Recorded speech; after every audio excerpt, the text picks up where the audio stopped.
Qu'est-ce qui se passe dans le monde du catch? Bonjour à tous, monde de fans de catch, ici Kozak et aujourd'hui nous parlons des news WWE. Aujourd'hui, 3 news. On a Gunther qui parle de Brock Lesnar, CM Punk qui annonce la durée de son écartement des rings et on va étudier la carte de Elimination Chamber. Allons-y pour la première news. Gunther dit la chose suivante: je ne sais pas si nous reverrons Brock Lesnar. Le champion intercontinental de la WWE, Gunther, va devoir oublier son dream match contre Brock Lesnar. L'affaire McMahon a changé les plans de WrestleMania.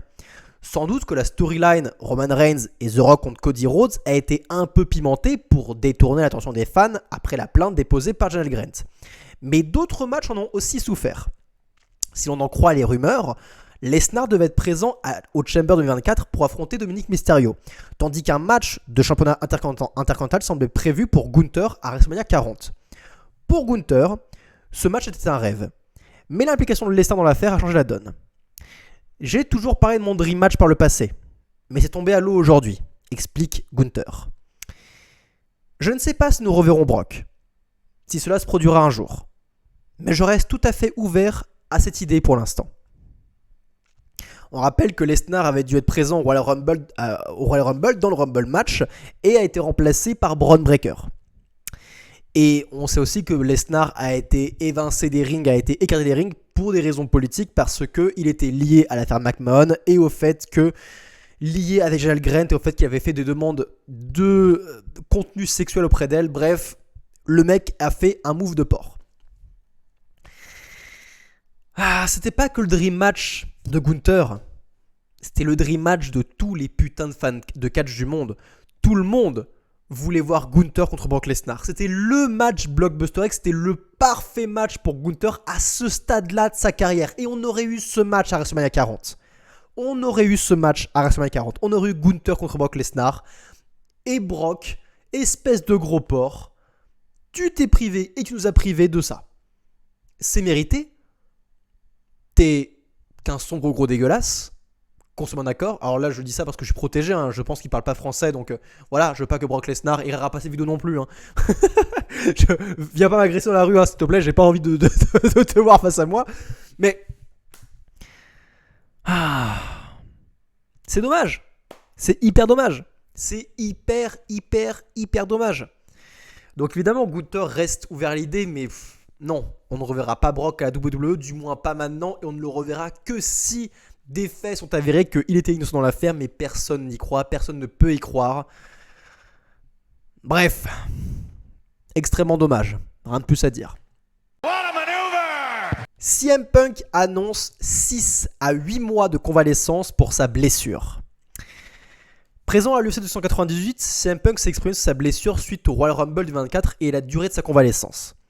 Après l'événement, Punk s'est entretenu avec Caroline Pierce de TNT Sports dans les coulisses de l'événement et est notamment revenu sur sa blessure de Royal Rumble et la durée de sa convalescence. Je suis un idiot maladroit et je me suis déchiré le triceps gauche il y a environ 2 ans. Alors le droit était jaloux, explique CM Punk, évoquant sa blessure lors de All Out 2022. Mais je suis comme une vieille voiture. Je suis comme une Chevrolet Nova de 72. Vous voyez ce que je veux dire? Il faut changer certaines pièces de temps en temps et une fois que toutes les pièces auront été changées, que le moteur sera encore solide, on pourra continuer à rouler. On envisage de 6 à 8 mois, explique Punk quant à la durée de son absence. Mais je ne suis pas vraiment pressé de reprendre la compétition. Je suis pressé d'être en bonne santé. Je suis pressé d'aller mieux et plus vite je le ferai, mieux je serai quand je reviendrai.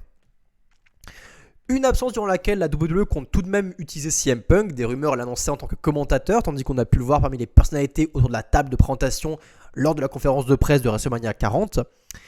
CM Punk a aussi eu l'occasion de s'exprimer sur le retour de The Rock, qu'il avait affronté notamment lors du Royal Rumble 2013 et qui avait pris le titre de champion de la WWE pour aller le défendre contre John Cena à WrestleMania 29. Et Punk dit les choses suivantes sur le retour du Rock. Je pense que c'est fantastique.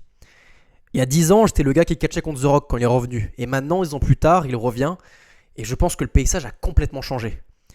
Et WrestleMania se déroule sur 2 soirs maintenant. C'est encore plus important. Son retour ne peut qu'aider. Je dis toujours que la marée haute fait monter tous les bateaux. Et je suis heureux que même si je suis blessé, je suis encore dans le coup. Ma bouche fonctionne toujours, alors je vais continuer à dire des conneries. CM Punk semble par ailleurs confirmer que son souhait de commenter ou animer des événements de la WWE durant sa convalescence. Je sais pas si vous avez vu le kick-off que nous avons fait à Vegas avec Rock, Roman, Seth et Cody. C'était hyper amusant et j'espère continuer à le faire pendant ma convalescence. Parce que je peux toujours dire des conneries avec les meilleurs d'entre eux. Bref, Punk comme toujours est super sympa, hyper humble et explique de bonnes choses au micro. Qu'est-ce qu'on peut dire là-dessus? Déjà la durée de convalescence, 6 à 8 mois. C'est long. C'est long, j'espère qu'il sera à la SummerSlam. J'espère qu'il sera prêt à SummerSlam parce que ce serait bien qu'il soit prêt à SummerSlam. Peut-être qu'il ne le sera pas. Peut-être qu'il ne sera pas parce que son retour se fera au Survivor Series. Ça fait quand même un petit peu long à pas se mentir, parce que ça se fera avant. Mais j'aimerais bien que ce serait cool qu'il soit là à SummerSlam. Parce que ouais, on est là, on est en janvier, il s'est blessé, ça veut dire que jusqu'à juin, fin juin, je crois que SummerSlam se passe fin juin, si mes souvenirs sont bons. Peut-être que le match contre Drew aura lieu à SummerSlam, si Punk est prêt. On l'espère, on va croiser les doigts pour lui. Mais il est aussi du coup ouvert à cette idée-là de faire commentateur. Et on a déjà dit, Punk commentateur, il est excellent, il est très très très bon. Et évidemment que la fédération doit l'utiliser en tant que commentateur pour des événements importants. Par exemple, commentateur ou animateur de WrestleMania, complètement, à 200%. Mettez Punk soit à la table des commentateurs à WrestleMania, soit c'est l'animateur, l'invité spécial de WrestleMania qui va animer tout le show. Évidemment, pour les événements très spéciaux, il nous faut Punk. Mais encore une fois, il ne faut pas Punk pour tous les weekly de Raw ou de SmackDown. Non, on le verrait trop et c'est une star, il doit se faire rare. Il doit rester un événement, rester une attraction, c'est logique. Et enfin, ce qu'on peut dire d'autre, c'est que son retour sur le Rock, une fois qu'on voit que le Rock fait tout ça et que c'est une star aussi, Punk n'a que du bien à dire pour le Rock. Encore une fois, de l'eau a coulé sous les ponts, du temps a passé, les animosités passées ont été révolues.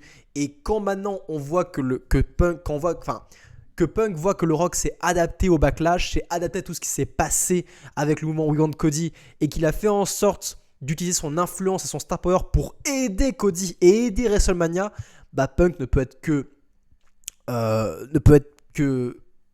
respectueux envers ce qu'a fait le Rock et ne peut que souligner la qualité de ce qu'a fait le Rock. Je pense que ce qui fait fantastique, oui, le Rock maintenant, même s'il est beaucoup plus égocentrique que CM Punk, fait la même chose que Punk. Aider les talents à se mettre over. C'est actuellement ce qui se passe. Donc c'est chouette. C'est juste de voir ces mots de Punk envers le Rock, c'est super agréable. On espère qu'il se rétablira évidemment le plus vite possible parce que ça reste notre catcheur préféré, n'est-ce pas? Et enfin, étudions vite fait la carte de Elimination Chamber 2024. Dans la carte, je vois 4 matchs. Encore une fois, Triple H, 4 matchs, dont 2 matchs assez longs. C'est logique, on ne peut pas faire un show beaucoup trop long. On va faire un show le plus court possible parce que, on n'a pas que ça à faire que le reste du catch. Déjà qu'on mate beaucoup de catch par semaine. Il ne faut pas que les shows soient trop longs. Il faut que les pay-per-view restent hyper divertissants du début à la fin. Donc, qu'est-ce qu'on a? Évidemment, on a les 2 matchs Elimination Chamber. D'abord le Chamber masculin, on rappelle McIntyre face à Orton, face à Lashley, face à Logan Paul, face à LA Knight, face à Kevin Owens. Quand je regarde cette affiche, je me dis que ça a beaucoup de prestige et que c'est super. La seule personne qui n'est pas vraiment hypée en ce moment, c'est Bobby Lashley, qui est là un petit peu gratuitement. Mais je comprends sa présence. Est-ce qu'il aurait dû être remplacé par AJ Styles? Peut-être. Peut-être que ça aurait été mieux de voir AJ Styles dans le ring pour continuer à alimenter cette rivalité entre Orton, LA Knight et Styles. Ça aurait pu être mieux, je pense. Mais peut-être qu'ils ont des plans dans la besace, je ne sais pas. Mais quand je vois cette affiche, évidemment, il y a beaucoup de star power. Je vois dans le trio final, évidemment, LA Knight, Orton et McIntyre. C'est les 3 que je vois dans le trio final. Je vois Logan Paul et Kevin Owens se foutre un peu minable. Je vois Logan Paul profiter de faire un coup de pute et éliminer Owens. Et je vois Logan Paul se faire prendre une avalanche de finishers, se prendre un BFT, se prendre un Claymore, se prendre un RKO et Orton faire le tomber sur Logan Paul. C'est ma prédiction, je pense que Orton élimine Logan Paul. Et une fois qu'on arrive au trio final, je pense que LA Knight sera le 3e à partir.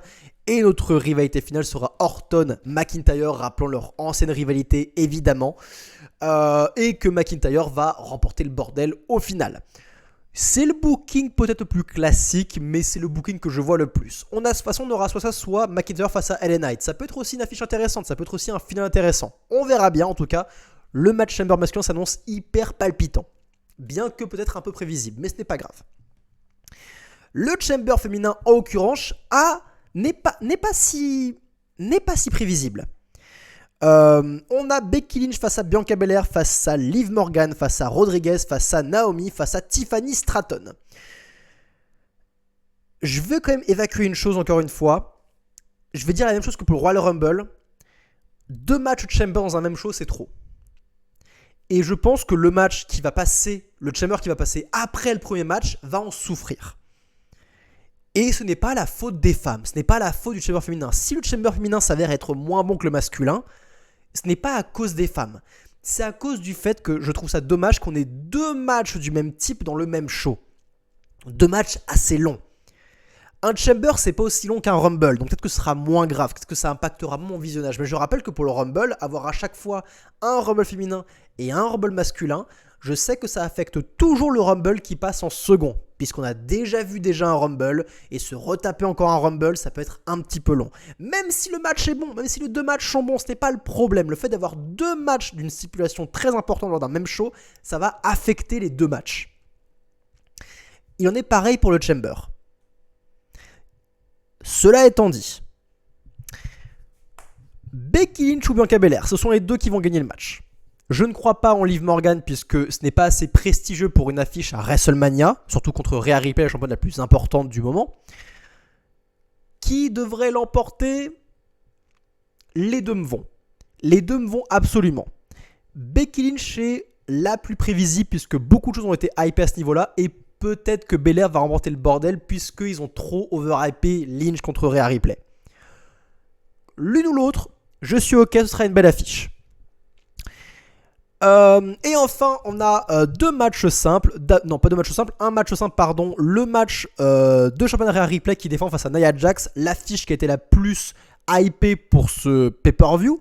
Je sais pas si le match sera très très bon, mais ce qui est sûr, c'est que Rhea Ripley est chez elle en Australie, que la foule sera complètement dingue et que les 2 fans n'ont pas besoin de faire trop de choses pour rendre le match over. Puisque vu que Rhea Ripley sera turbo over, le minimum syndical peut être fait et connaissant Nia Jax, ce n'est pas une excellente catcheuse, ce n'est pas très grave si le minimum syndical est fait. Même tant mieux, ce sera beaucoup mieux comme ça. Rhea Ripley l'emporte évidemment parce qu'il faut qu'elle conserve jusqu'à WrestleMania, c'est logique. Elle va avoir une victoire chez elle et la foule sera hyper contente. Et enfin, on a un match tag team, le Judgment Day qui défend leur titre face à Pete Dunne et Tyler Bates. Match un petit peu gratuit, je pense que ce sera sympa, faut pas que ce soit trop long puisque Pete Dunne et Tyler Bates sont une nouvelle équipe, qu'ils sont pas si over que ça. Le Judgment Day conserve évidemment pour continuer leur programme et peut-être un programme pour WrestleMania pour affronter le Miz et R-Truth. Je vois que ça actuellement pour le Judgment Day pour le WrestleMania. Je les vois affronter Miz et R-Truth pour un match pour les titres par équipe. C'est ce que je vois. On verra bien si c'est ce qui se produit. Et on aura aussi un segment, le Grayson Waller Effect. Grayson Waller toujours aussi pas ouf. Va interviewer Cody Rhodes et Seth Rollins. Je pense qu'il va se passer des choses pendant ce segment. Est-ce que le Rock sera présent ? Est-ce que Roman Reigns sera présent ? Peut-être. Mais en tout cas, ce segment va servir à hyper un match. Encore une fois, on sait que le Rock avait cette idée de faire un match pour la nuit 1 de WrestleMania, dans le main event de WrestleMania. Cody et Seth face au Rock et Roman Reigns. Peut-être que ce segment, où on a Seth et Cody ensemble dans le ring, va servir à hyper et à officialiser ce match-là. Nous verrons bien. En tout cas, ce Grayson Waller Effect s'avère peut-être divertissant. Ça annonce potentiellement divertissant. Nous verrons bien. En tout cas, le show, j'ai quelques attentes quand même. Je vois le Chamber masculin, j'en ai vraiment hâte. J'ai hâte de voir la pop de Rhea Ripley chez elle aussi. Et je suis assez curieux de voir qui la fédération va gagner dans le Chamber féminin. Donc un show quand même qui me hype un petit peu. J'ai hâte de voir tout ça.